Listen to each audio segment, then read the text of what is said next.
Stéphane. Bonjour Clémence. Alors nous avons vu dans les vidéos précédentes ce qu'est le private equity, son histoire, les entreprises qu'il cible et aussi les stratégies différentes du private equity. Mais est-ce qu'aujourd'hui tu peux nous expliquer le fonctionnement d'un fonds, s'il te plaît? Oui, avec plaisir. Alors, juste avant, pour que ce soit bien clair pour tout le monde, on va faire le distinguo entre le fonds de private equity et le gérant de private equity. Le fonds, c'est simplement le véhicule qui collecte l'épargne des souscripteurs. Le gérant, c'est la personne qui va gérer l'argent qui est au sein de ce fonds de private equity. Alors, il y a plusieurs missions, ce gérant. La première de ces missions, ça va être d'abord de collecter de l'argent, c'est-à-dire d'aller voir des investisseurs pour proposer sa stratégie d'investissement et de création de valeur. Il va ensuite s'occuper des entreprises, gérer avec une équipe, accompagner les managers de ces entreprises pour les faire progresser. Et ensuite, à moyen terme, 3 ans à 6 ans en général, il va s'occuper de la vente de cette participation. Généralement, la durée de détention d'une participation est de 3 à 6 années. Donc un gérant peut avoir plusieurs fonds qui suivent des stratégies d'investissement différentes, c'est ça? Exactement. Un gérant peut avoir la responsabilité de plusieurs fonds d'investissement qui vont avoir des caractéristiques différentes en termes de verticale sectorielle, en termes de géographie ou en termes de taille d'entreprise. Il faut se dire que la durée d'un fonds de private equity, généralement, est de l'ordre de 10 années. On va avoir plusieurs périodes au cours de ces 10 ans. La période initiale, c'est la période de levée de fonds. Le gérant va essayer de convaincre des investisseurs d'investir dans son fonds, les convaincre de la pertinence de sa stratégie et de sa stratégie de création de valeur. Ça va prendre généralement entre quelques mois, 6 mois, 8 mois, et c'est une période qui peut durer jusqu'à 1 an et demi, 2 ans. Donc c'est à ce moment-là que les investisseurs prennent des engagements fermes dans le fonds, même s'ils ne déboursent pas la totalité de leurs engagements au moment de la souscription. C'est exactement ça. Ils vont prendre des engagements, mais ils ne vont pas être appelés immédiatement.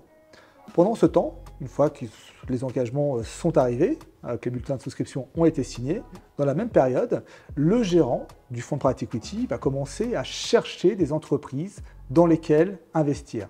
Il va faire ses due deals sur ces entreprises et les sélectionner. Évidemment, il ne va pas sélectionner 10 ou 15 entreprises en une fois. Cette période va lui prendre généralement entre 3 et 5 ans. Et comment se passe cette période d'investissement pour l'investisseur?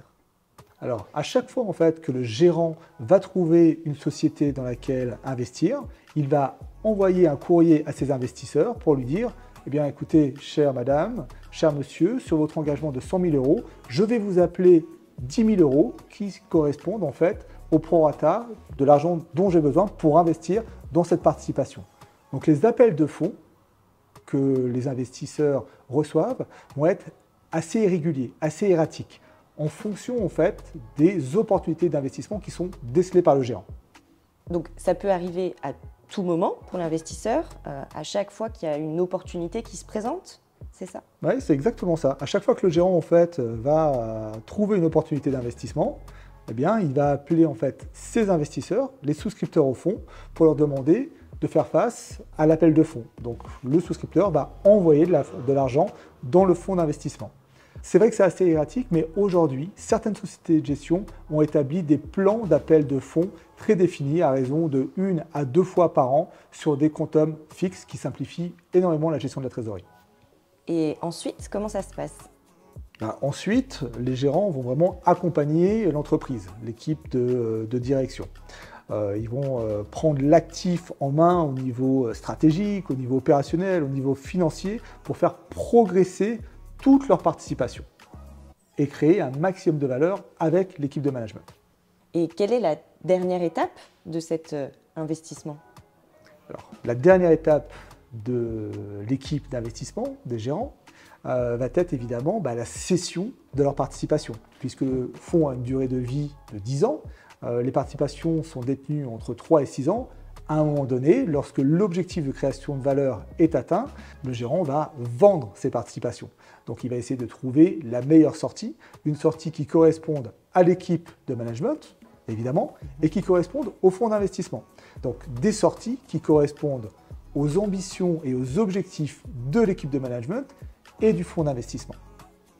Les sorties peuvent être multiples. On va pouvoir enchaîner par exemple un LBO secondaire, tertiaire, quaternaire, etc. Ça va dépendre. Ça va pouvoir être une vente à un industriel ou encore une introduction en bourse. Cela va dépendre vraiment des objectifs de toutes les parties prenantes et de la conjoncture évidemment macroéconomique et financière. Et cette durée de 10 ans, elle est fixe? Alors non Clémence, cette période d'investissement du fonds de 10 ans n'est absolument pas fixe. Elle peut être plus courte ou elle peut être plus longue. Il faut bien imaginer que lorsqu'on investit sur des entreprises, et notamment des entreprises non cotées, on est vraiment dans l'économie réelle. Ça va dépendre donc de différentes conditions, la vente d'une entreprise, de l'état d'esprit du management à ce moment précis, de l'état de l'économie, de l'état de la finance mondiale. Donc si ce n'est pas le bon moment pour vendre une entreprise, le fonds d'investissement ne la vendra pas. Il attendra le moment opportun pour la vendre et pour évidemment maximiser la création de valeur. Très clair. Merci beaucoup, Stéphane. Avec plaisir, Clémence.